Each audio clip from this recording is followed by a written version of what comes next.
Recently Bangladesh মার্কেটে Motorola ডিভাইসগুলো কিন্তু বেশ জনপ্রিয়তা পাচ্ছে, বিশেষ করে তাদের মিড রেঞ্জ বা হাই মিড রেঞ্জ প্রাইস পয়েন্টের ডিভাইসগুলোতে। এবং রিসেন্টলি বাংলাদেশ মার্কেটে কিন্তু মোটো S60 সিরিজের বেশ কিছু ডিভাইস চলে আসে। এর মাঝে ছিল স্টাইলাস এডিশনের ফোনটা, তারপরে S60 ফিউশন, আর রাইট নাও আমি হাতে ধরে আছি এদের সবার বড় ভাই S60 প্রো। যারা মূলত এই ডিভাইসগুলোর মধ্যে একটু বেটার পারফরমেন্স চাচ্ছিলেন তাদেরকে টার্গেট করে আসছেন উনি।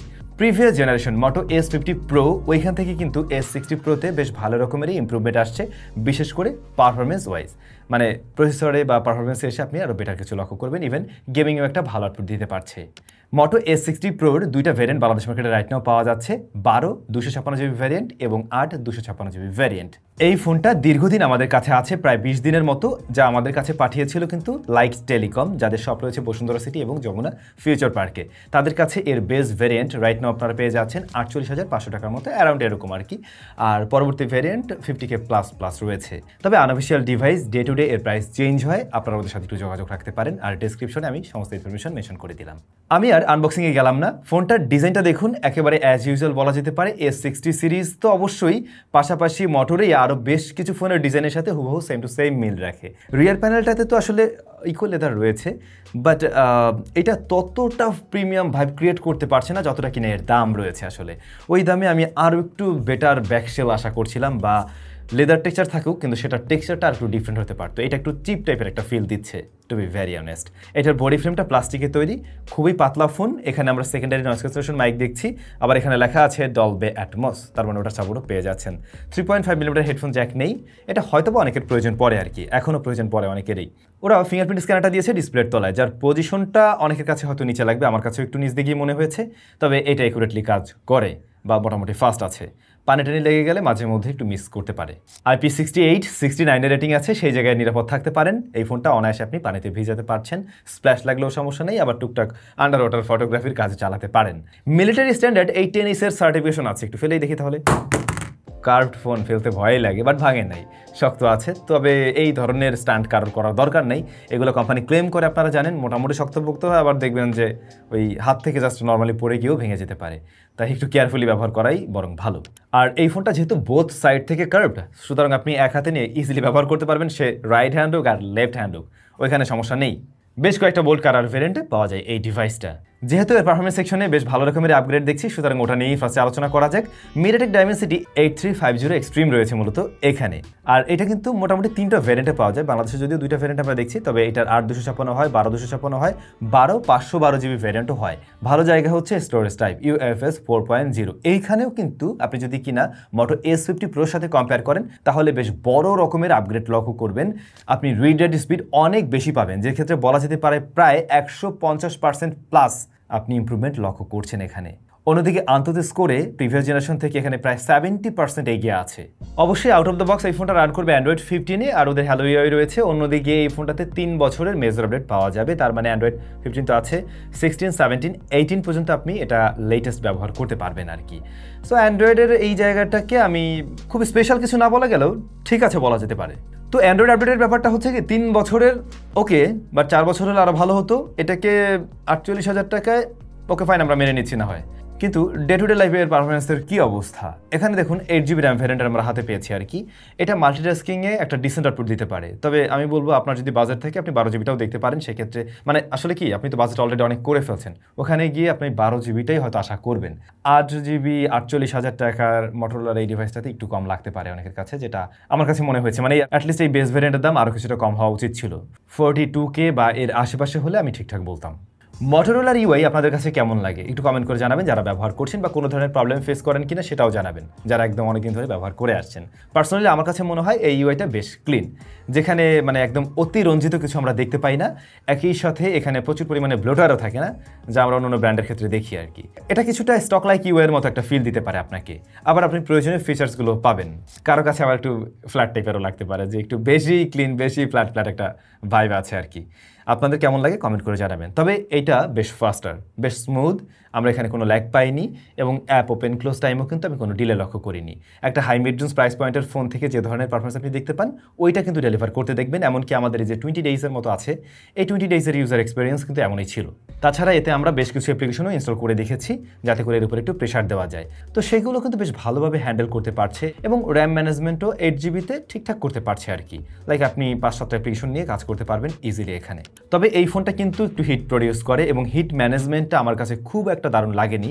মানে গরম হয়ে গেলে খুব দ্রুতই যে কুল করে ফেলছে ব্যাপারটা এমন না। যেমন আমরা এখানে বেশ কিছু টেস্ট করছিলাম, আন্তত স্কোর দেখছিলাম, তারপর ওয়াইল্ড লাইফ টেস্ট করছিলাম, এক্সট্রিম টেস্ট করছিলাম, সেক্ষেত্রে দেখলাম ফোনটা বেশ ভালো রকমেরই হিট জেনারেট করছে এবং এটা কিন্তু কিছুটা থার্মাল থ্রটল করছে, বিশেষ করে গ্রাফিক্স সেশনে গিয়ে আর কি। বাট এই প্রসেসরটা যথেষ্ট পাওয়ারফুল একটা এসওসি। তবে গেমিংয়ের রেজাল্ট কি? পাবজিতে সর্বোচ্চ আমরা HDR আলট্রাতে প্লে করতে পারছি, অন্যদিকে স্মুথে নিলে আপনি এক্সট্রিমে প্লে করতে পারবেন, মানে 60 FPS প্লে করতে পারবেন। বাট এই ফোনটা দেখেন, CMF Phone 2 Pro, যেটা মোটামুটি অ্যারাউন্ড 30K প্রাইস পয়েন্ট একটা ডিভাইস, রাইট নাও 29-30 হাজারে এরকম পাওয়া যায়। তো ওই প্রাইস পয়েন্টের ফোনে কিন্তু আপনারা 120 FPS গেম প্লে করার সুযোগ পেয়ে যান। CMF বা নাথিং তাদের অপটিমাইজেশন দিয়ে ওই লেভেল পর্যন্ত নিয়ে গেছে, বাট মোটো আবার সেই কাজটা করতে পারেনি। অ্যাটলিস্ট 90 FPS তো থাকা উচিত ছিল, যে জিনিসটা এখানে আমরা পাইনি।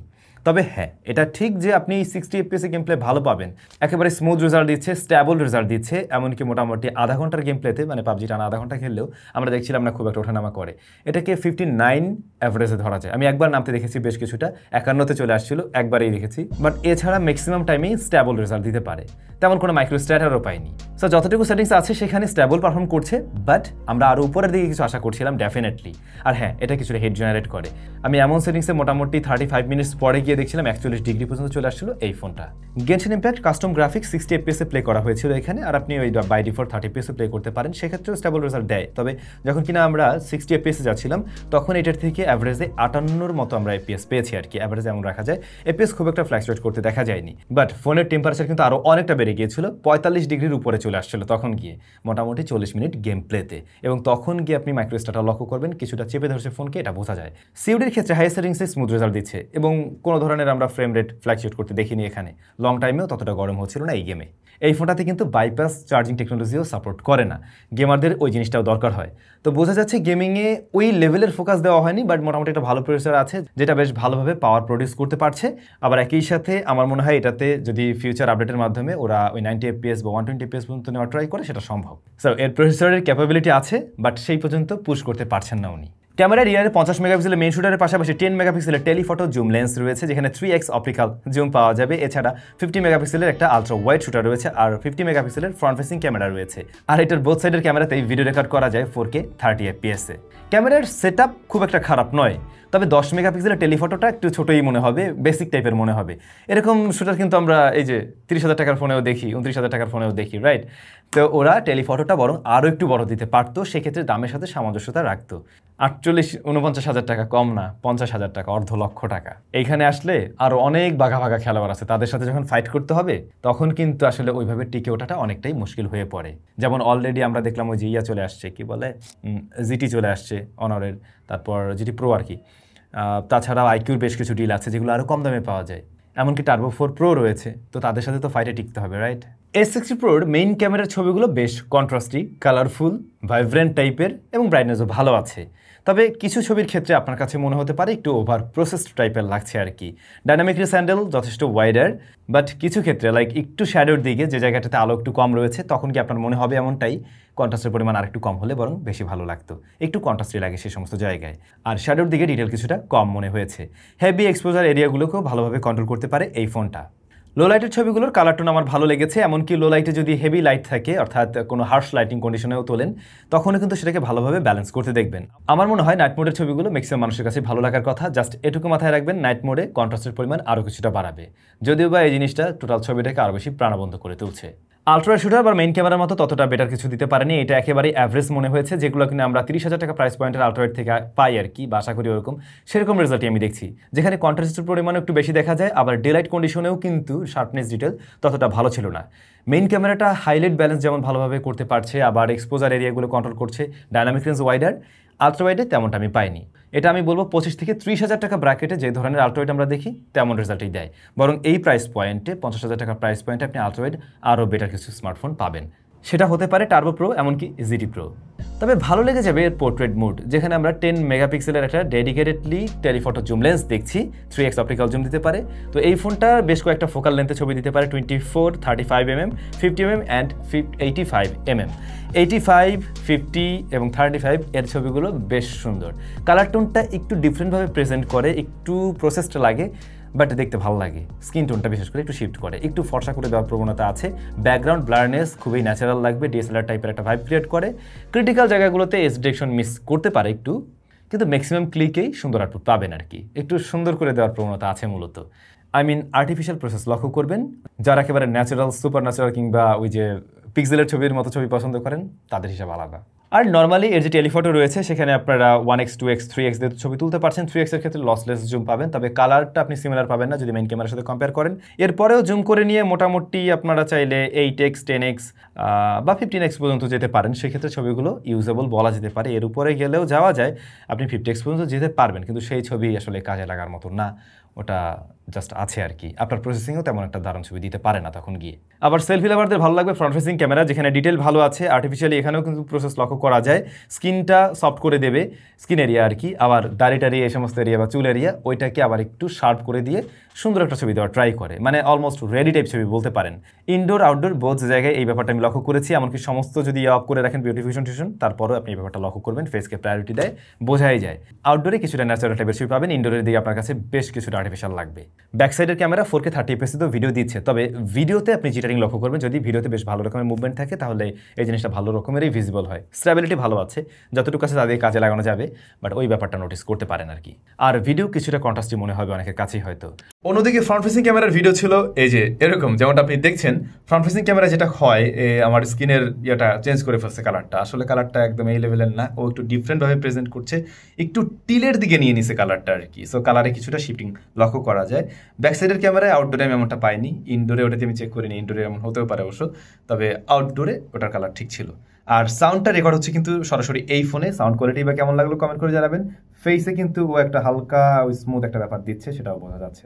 দাম অনুযায়ী ক্যামেরাতে ইমপ্রুভমেন্টের জায়গা আছে, যেহেতু এই প্রাইস পয়েন্টে আমরা আরও বাঘা বাঘা বেশ কিছু খেলোয়াড় দেখতে পাই।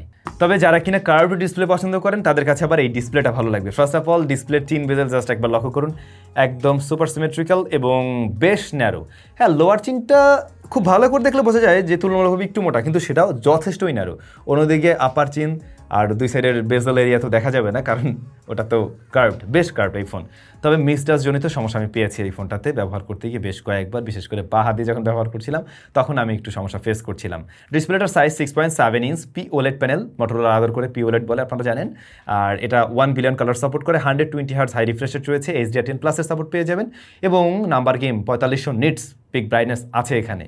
সেই সাথে কর্নিং গরিলা গ্লাস 7i এর প্রোটেকশন রয়েছে। 7i প্রোটেকশন দিয়ে ভাই মিলিটারি স্ট্যান্ডার্ড কেমনে ক্লেম করে আই ডোন্ট নো, করে আর কি বিভিন্ন ব্র্যান্ড, ওরাও করে। যাই হোক, পিক ব্রাইটনেস ভালো, ওই শুনতে অনেক বড় শোনালেও আসলেই আউটডোরে বা ডিরেক্ট সানলাইট এটা দেখা যায়, চালাতে পারবেন, সমস্যা নেই। ডিরেক্ট সানলাইটেও স্ট্রাগল ফ্রি চালানো যেতে পারে এটা।